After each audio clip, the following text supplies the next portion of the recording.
chiquillos, buenas tardes. Nos encontramos aquí nuevamente para una nueva sesión, una nueva clase. Lo que vamos a ver hoy día, o para esta semana en realidad, es más que nada un tema que tiene relación con un poco con lo que hemos estado viendo anteriormente, sobre todo con el último tema de la última clase de la semana pasada, y es precisamente la Segunda Guerra Mundial, ¿sí? Con esto además nosotros vamos dando por terminada la primera unidad del año para poder pasar a la segunda a contar de la próxima semana. Entonces, lo primero que vamos a hacer es revisar la actividad que ustedes tienen que trabajar en conjunto con esta clase, ¿sí?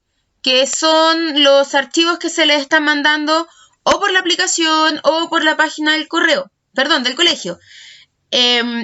Desde ahí también recordarles, chiquillos, que deben mandar sus trabajos principalmente a mi correo, ¿sí? Que les recuerdo es bestay@cmsh.maristas.cl, y no solamente sus tareas terminadas, ¿sí? Sino que también las consultas que ustedes tengan con respecto a las distintas actividades. Entonces, lo primero que vamos a realizar va a ser una revisión rápida, un poco de las preguntas que ustedes debiesen trabajar durante esta semana. Entonces, seguimos con la unidad número 1, ¿sí? Pero estamos en este caso en la lección 2, que empieza en la página 48 del libro, que corresponde a la Segunda Guerra Mundial. Nuevamente les hago recuerdo de enviar sus tareas al correo bestay@cmsh.maristas.cl.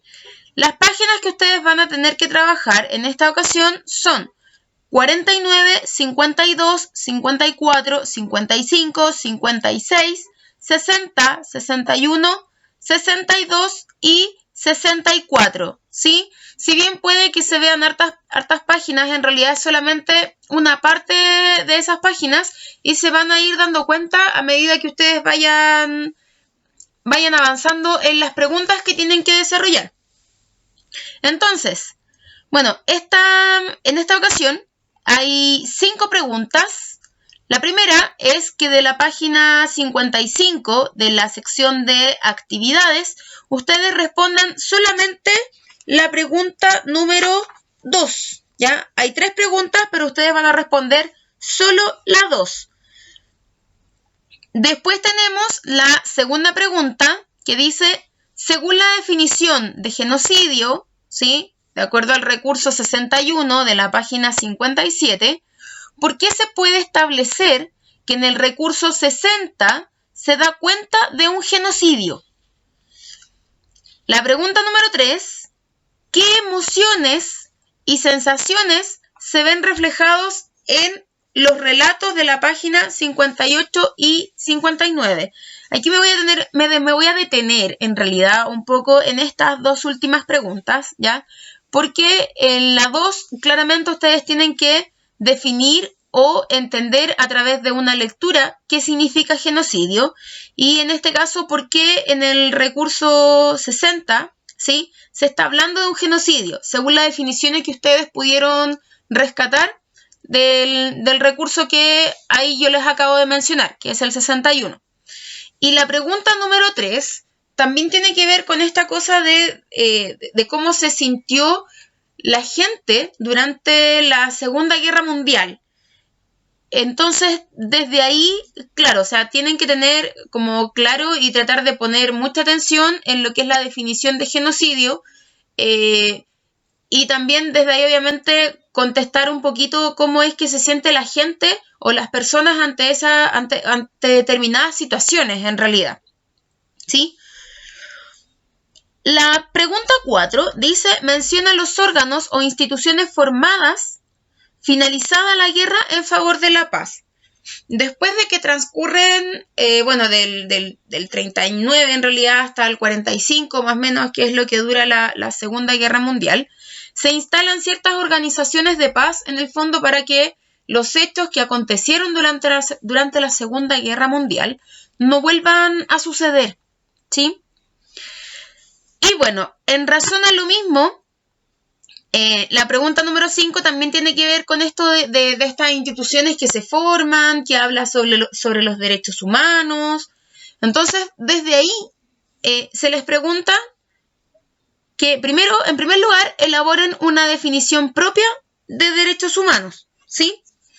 Y en segundo lugar, dentro de esa misma pregunta, tienen que leer el recurso 77 de la página 64. Y a partir de esa lectura, tienen que desarrollar la pregunta número 3 de la página 65, ¿sí? Repito de nuevo la pregunta. Primero, tienen que elaborar una definición propia de lo que son los derechos humanos, ¿sí? Esa es la primera parte de la pregunta. Y la segunda, tienen que leer el recurso 77, ¿sí? Que aparece en la página 64. Entonces, a partir de ese recurso, ¿ya? O de la lectura de ese recurso, en donde aparecen los artículos de la Declaración de los Derechos Humanos, ¿ya? La Declaración Universal de los Derechos Humanos, ustedes tienen que desarrollar la pregunta número 3 de la página 65, que es sobre qué derecho o derechos humanos trata cada una de las noticias, ¿sí? Y qué piensas sobre las situaciones descritas, sobre lo acontecido o lo descrito en esa misma página 65, ¿sí? Más que nada eso, chiquillos, es la actividad que corresponde a esta semana. Entonces, nos vamos un poco a lo que ya es tierra derecha, ¿sí? La Segunda Guerra Mundial en sí. El objetivo de esta clase es analizar y evaluar las causas y consecuencias de la Segunda Guerra Mundial a través de la lectura de fuentes primarias y secundarias, ¿sí? Estas fuentes primarias y secundarias tienen que ver precisamente con los recursos de lectura, de imágenes, de mapas, en realidad, que hay dentro del texto del estudiante de su nivel, es decir, de segundo medio. Bueno, primero, decir que la Segunda Guerra Mundial ya es un nombre en realidad que se le da un poco posterior a cuando termina esta guerra, considerando también la primera, y que fue de mayor envergadura, ¿sí? Se dice o se considera que ha sido como una de las más importantes dentro de la historia de la humanidad. ¿Por qué? Porque además generó varios cambios, o sea, se vivieron muchas cosas negativas que las vamos a ir explicando en este proceso, y resulta que esas connotaciones negativas dieron pie para que se mejoraran ciertas cosas o ciertas eventualidades, sobre todo en lo que respecta al trato de las personas en general en el mundo, ¿sí? Entonces, en primer lugar, chiquillos, el contexto de esta guerra tiene que ver precisamente con el Tratado de Versalles que se firma terminada la Primera Guerra Mundial. Recuerden que la Guerra Mundial termina en el año 1918 y este Tratado de Versalles se firma en 1919. ¿Cuál era la idea del Tratado de Versalles? En primer lugar, obviamente, que se acabara la guerra, mantener la paz. O sea, en realidad la guerra ya se había acabado, pero como preservar la paz que había. Y no solamente eso, sino que de alguna manera al país que se supone dio como inicio a esta guerra, ya que fue Alemania, cumpliera con ciertas condiciones como por ejemplo el hecho de responder económicamente con el resto de los países afectados de la Primera Guerra Mundial. Entonces, claro, pensemos que estamos en el año o en la década del 30, ¿sí? De 1930 en adelante. Entonces a Alemania no le parece o en realidad piensa que esto es injusto, que ellos deban responder por todo, económicamente, por todo el daño que se hizo en los países que participaron de la Primera Guerra Mundial. Entonces, no solamente Alemania pensaba eso, sino que el líder que ellos tenían en ese entonces, que era Hitler, ya recordemos que él era el líder de Alemania y del partido nazi, ¿ya? Que lo vimos la semana pasada, que además corresponde a un régimen totalitario, en donde había un líder único, había una ideología única, no se podía pensar distinto a él. Entonces, él impone prácticamente este pensamiento y dice que Alemania no tiene por qué responder por estos daños, que es injusto, que no los dejan avanzar, que ellos también quedaron muy maltratados, entonces que de alguna manera ellos también se tienen que levantar ante esta situación. Entonces, por eso él dice que el Tratado de Versalles es injusto y por lo tanto Alemania deja de pagar a los países afectados, ¿sí? Ahora, ¿cuáles son los antecedentes de esta guerra? ¿Qué es lo que pasa previo antes de que comience? En primer lugar, existe un expansionismo, ¿sí? ¿Qué quiere decir eso? Hay un deseo nacionalista de revancha, como de decir, no, o sea, nosotros nos están cobrando, además de que nos están haciendo pagar por cosas que no nos corresponden, porque ese era el sentimiento de Alemania. O sea, tenemos que, de alguna manera, alentar a la población a que esto, de alguna manera, se considere realmente injusto. Entonces, ¿qué es lo que hace Hitler? Rompe las prohibiciones del Tratado de Versalles, reorganiza el ejército y alenta a la industria de guerra, ¿sí? Entonces, desde este punto de vista, con respecto al tema de la industria de guerra, se vuelve a formar una carrera armamentista que también se conformó o se formó en la Primera Guerra Mundial, ¿sí? ¿Qué quiere decir esto? Que las potencias en general, ya, o los países europeos, sobre todo los que estuvieron involucrados en la Primera Guerra Mundial, ahora también empiezan con este tema de quién va a tener las mejores armas o quién va a tener más armas, ¿sí? Y es precisamente por eso, porque no solamente en Alemania va a existir este deseo nacional de revancha, sino que también los países que se vieron afectados y que además perdieron en la Primera Guerra Mundial. Y con respecto al expansionismo, ¿ya? Alemania no fue el único país que dio como que inició ciertos programas para poder tener territorios que no estuviesen solamente dentro de su país, sino que también fuera del continente. Aunque esto se venía dando igual desde el siglo pasado, no dejó de crecer. En el caso de Italia, también Mussolini puso en marcha un programa de modernización del país y prepararlo a la conquista de territorios de África, ¿sí? Que fue como el continente que más tuvo colonialismo, ¿ya? O que más fue conquistado por países europeos.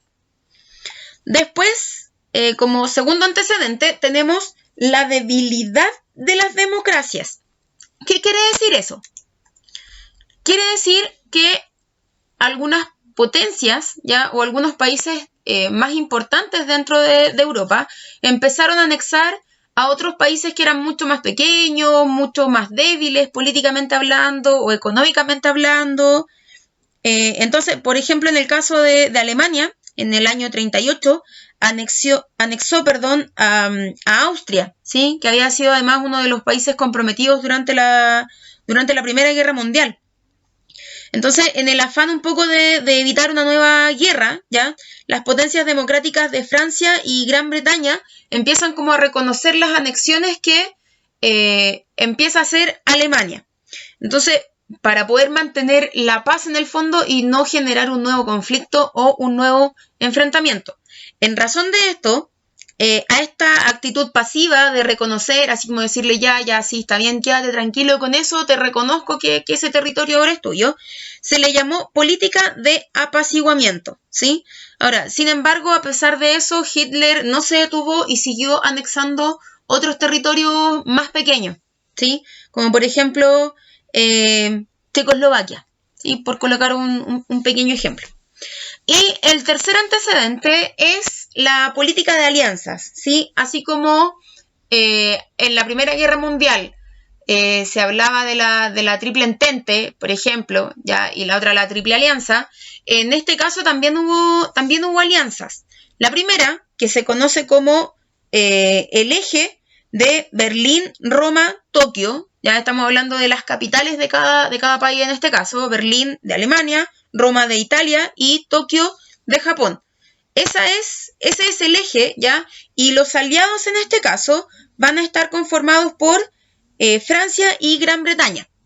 A diferencia de la Unión Soviética, ¿ya? Que estuvo conformada la vez anterior en la Primera Guerra Mundial, en esta ocasión ellos tenían un pacto de no agresión. Entonces ellos no fueron partícipes de esta alianza, ¿ya? Y a esta segunda alianza se les denominó aliados. Bueno, eso en primera instancia. Ahora, ¿cuáles van a ser las características de este enfrentamiento? La Segunda Guerra Mundial, chiquillos, va a estar dividida en 9 etapas, ya principalmente. Pero las más importantes en realidad son 3, ¿sí? La Guerra Relámpago, que abarca 2 años, desde el 39 al 41, en donde el objetivo de Hitler en realidad era como obtener Francia.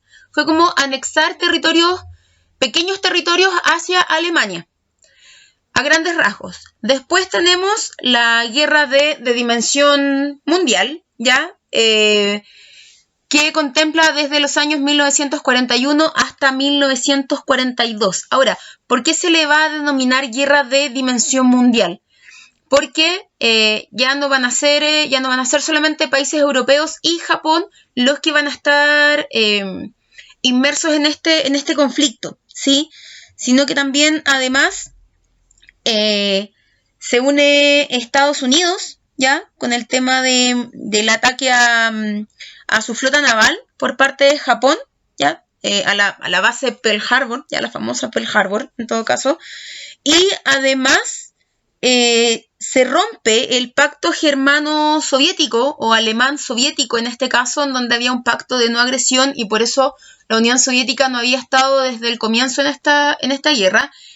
Y tanto Estados Unidos como la Unión Soviética se unen a la alianza de los aliados, en este caso de Francia y de Inglaterra. Entonces, estos dos países el primero que es europeo y el segundo que es americano, entran a este conflicto. Y en la tercera etapa es la derrota del eje, ya que, los alemanes, luego de vencer a los alemanes en realidad en Stalingrado en el año 1943 por parte de los aliados, en este caso Reino Unido, Francia y Estados Unidos. ¿Ya? Recuerden que cuando hablamos de Reino Unido estamos hablando de Inglaterra en este caso. Desembarcan en Italia, específicamente en Sicilia, y unos meses después Italia prácticamente es casi obligado a firmar un armisticio, ¿ya?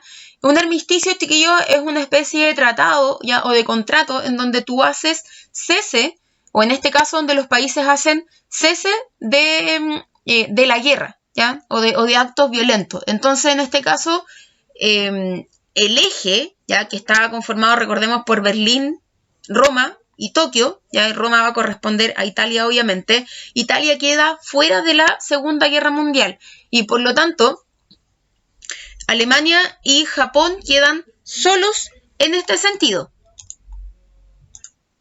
Ahora, a grandes rasgos, ¿qué es lo que va a suceder en este último periodo, específicamente en el año 45? Bueno, como los alemanes son desarmados absolutamente por parte de la Unión Soviética, ¿sí? Hitler se suicida, ya se firma la rendición de Alemania, pero el caso es que Japón no renunció. Entonces, ¿qué es lo que hace Estados Unidos?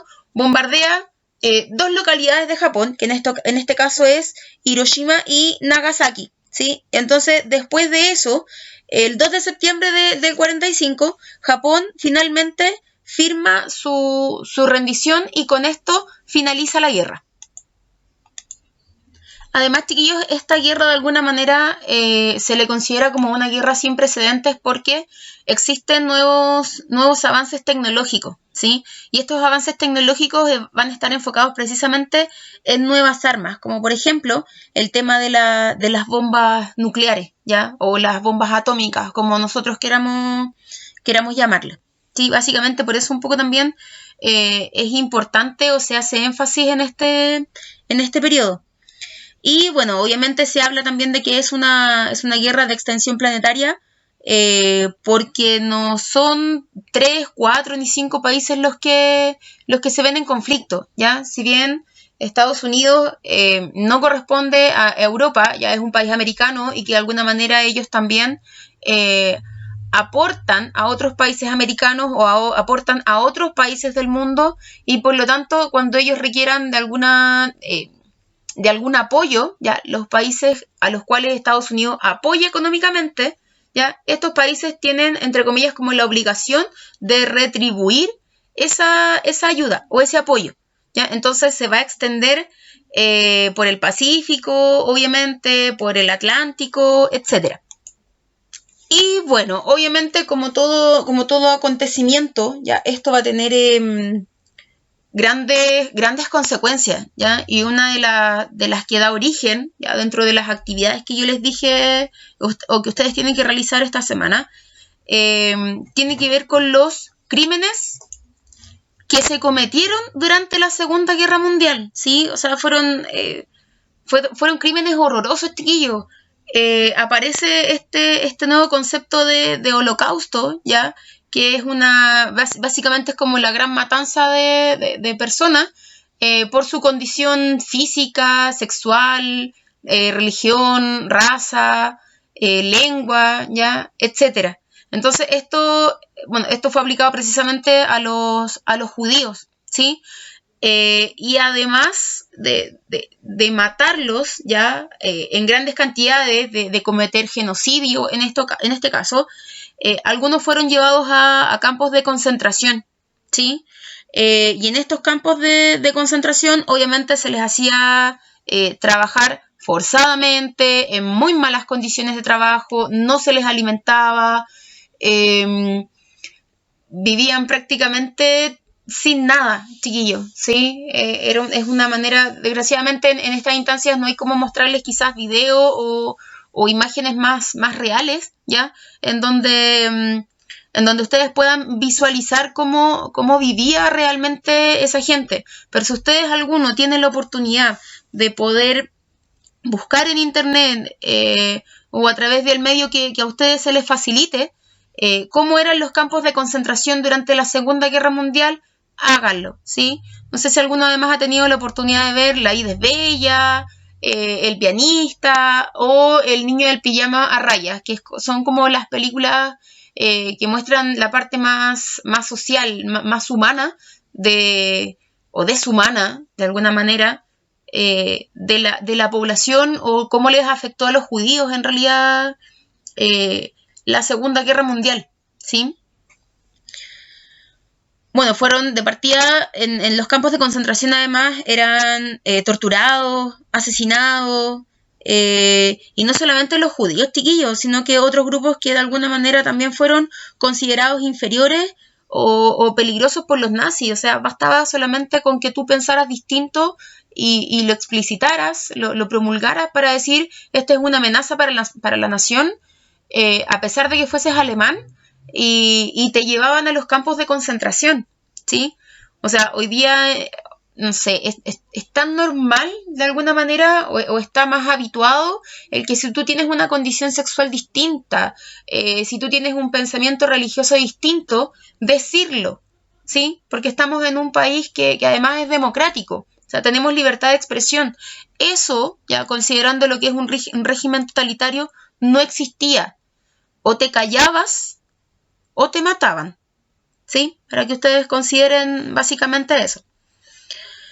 Bueno, después tenemos lo que son las migraciones forzadas, ¿ya? En donde algunos fueron provocados por los nazis en países o en otros países que ocuparon durante el conflicto, Ya vale decir, por ejemplo, no sé, si ellos se apropiaron, perdón, de Polonia, que fue el caso, también a la población la hicieron migrar. No podían quedarse ahí porque ellos iban a ocupar ese territorio. ¿Sí? A eso se refiere con lo que son las migraciones forzadas. Y obviamente los daños a la infraestructura, ¿ya? Obviamente hubo muchos daños humanos. Si nosotros nos vamos un poco a la página 56 del libro, hubo más de 60 millones o 70 millones de muertos, chiquillos, de víctimas en el mundo o de todos los países que fueron parte de este conflicto. Y bueno, en materia o en infraestructura material, ya, aparte de la humana, también los daños fueron incalculables. O sea, además hubo este elemento tecnológico, esta nueva arma que aparece, que en este caso es la bomba atómica, ¿ya? Que afectó a Hiroshima. Bueno, en esta localidad hubo más de 100.000 muertos, muchos heridos, además de que fueron afectados por la radiación, considerando además que era una localidad que no tenía más de 250.000 habitantes y solamente 100.000 fueron muertos por la bomba, ¿sí? Entonces, ¿qué provocó esto último? Bueno, de partida la bomba arrasó prácticamente con todo, ¿sí? Y, bueno, con redes de comunicaciones que además prácticamente desaparecieron, y además los campos que fueron bombardeados no se podían utilizar para la agricultura, ¿ya? Porque eran campos irradiados prácticamente, y porque además, obviamente con la irradiación también la tierra pierde propiedades. Entonces desde ahí los campos que antiguamente eran utilizados para la agricultura dejaron de ser utilizados con ese fin, ¿ya? Y eso provocó, obviamente, una escasez de alimentos, ¿sí? Y por ende, una hambruna. Y bueno, ¿qué pasa después de que termina la Segunda Guerra Mundial? ¿Sí?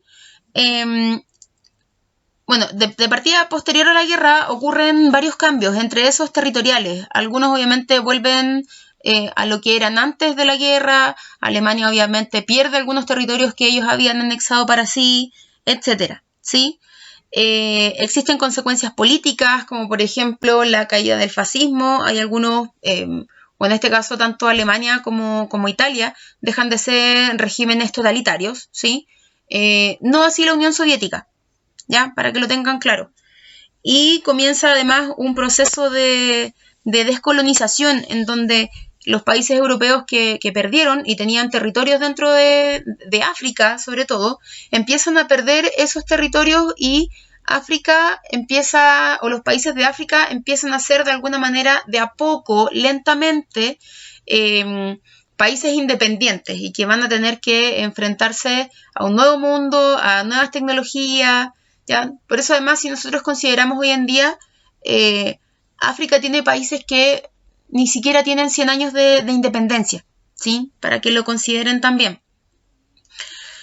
Y bueno, existen también transformaciones económicas, ¿ya? El conflicto al final ofrece dentro de las regiones europeas un escenario totalmente distinto a la guerra, ¿ya? Porque además en muchas de estas ciudades habían industrias y estas industrias fueron absolutamente destruidas. Entonces, ¿qué es lo que iba a pasar? Además, Estados Unidos se vuelve una potencia dentro de este periodo. Entonces, además de o Estados Unidos como nueva potencia, va a empezar a prestar plata a los países más afectados, ¿ya? Y este plan o este programa que Estados Unidos tiene para prestarle plata a los países más afectados se va a denominar Plan Marshall, ¿sí? Además, la Unión Soviética tampoco fue tan afectada como los otros países. Entonces, por mucho que en su momento estuviesen en el mismo bando con Estados Unidos, se va a considerar una potencia, pero una potencia que tiene una ideología totalmente distinta a la de Estados Unidos. Entonces, es aquí en donde el mundo prácticamente se empieza a configurar y a dividirse en dos, ¿sí? Por un lado va a estar el bloque comunista, de parte de la Unión Soviética, y por el otro lado va a estar el bloque capitalista conformado por Estados Unidos. Y bueno, a razón de lo mismo, fue tanto el daño que se hizo a nivel humano, ¿ya? O a nivel social, que en realidad cuando termina la Primera Guerra Mundial se conforma algo como la Sociedad de las Naciones Unidas. Después, durante la Segunda Guerra Mundial, cuando termina esa misma sociedad, se denomina ONU. En este caso es la Organización de las Naciones Unidas, ¿sí? Entonces, lo que se hace es empezar bueno, esta Organización de las Naciones Unidas, o la ONU en realidad, se conforma en 1945 en Estados Unidos, específicamente en la ciudad de San Francisco, ¿sí?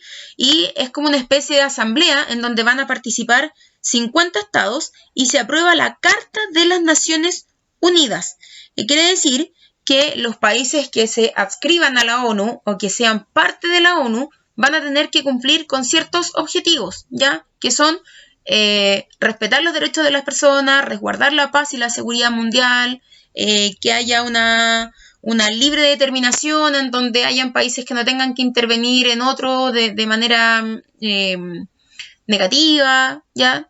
Y la cooperación entre las distintas naciones, ya a nivel económico, social, educacional, cultural, sanitario, entre otros, ¿sí? O sea, en el fondo es como recibir ayuda humanitaria ante algún conflicto o alguna catástrofe. Bueno, y también se crean otros programas, ya como por ejemplo la Asamblea y la Secretaría General y el Consejo de Seguridad, que también están asociados a la ONU, ¿sí? Bueno, y finalmente, como se crea la Carta, ya básicamente, de las Naciones Unidas, a partir de esto también es que en el año 48 se hace la declaración, en una nueva asamblea de la ONU, se hace una declaración universal de los derechos humanos. Entonces, en primer lugar, ¿qué vamos a entender por derechos humanos? Que es una de las preguntas que se les hace en la tarea de esta semana, ¿sí? Según la ONU, ya lo voy a decir textual, son derechos inherentes a todos los seres humanos sin distinción alguna de nacionalidad, lugar de residencia, sexo, origen nacional o étnico, color, religión, lengua o cualquier otra condición, ¿ya? Y además, ¿qué quiere decir que sean inherentes? En que están radicados en la esencia de la persona. O sea, donde esa persona vaya, no se puede desprender de su derecho humano. Ese derecho humano va a ir con ella, ¿ya? Con esa persona. Además, chiquillos, los derechos humanos están amparados en distintos tratados, ¿ya? En derechos internacionales incluso, que les exigen a los estados que son parte de la ONU respetar, promover, garantizar los derechos humanos.